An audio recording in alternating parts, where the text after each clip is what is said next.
I know seafood is a healthy part of the med diet, but my kids won't eat it. Is it okay for them to skip seafood and stick with chicken for protein? Great question. So, studies show that it can take 8 to 15 exposures to a food before kids begin to accept it. So, for kids and adults alike, I think one thing we would recommend is to keep trying. If the parents are having seafood, letting the kids have a bite or two each time to see if they like it. We also recommend experimenting with different kinds of seafood.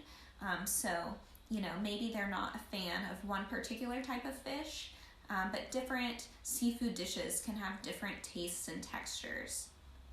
So, like grilled octopus and grilled shrimp can taste pretty meaty.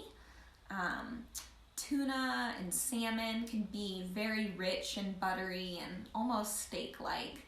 And if you're making a dish we have a great sardine patties recipe on our website, or like a little tuna cake or something like that, salmon patty, that's kind of pan-fried and breaded, then that hardly has any hint of fishiness. So, experimenting with different preparations is another good tip.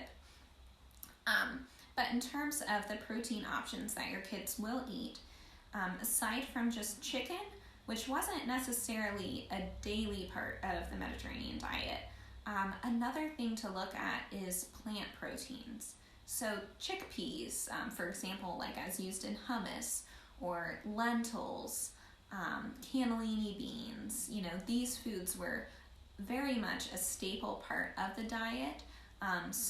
If you want to mix it up from chicken, but maybe seafood isn't going well this particular week, then trying a plant protein like chickpeas or whatnot. I had a friend who was cooking for her husband who is vegetarian, and they were making spaghetti with tomato sauce, and he put a can of chickpeas on the pasta, and he was like, oh, they're tiny meatballs. So, getting creative with things like that can be helpful.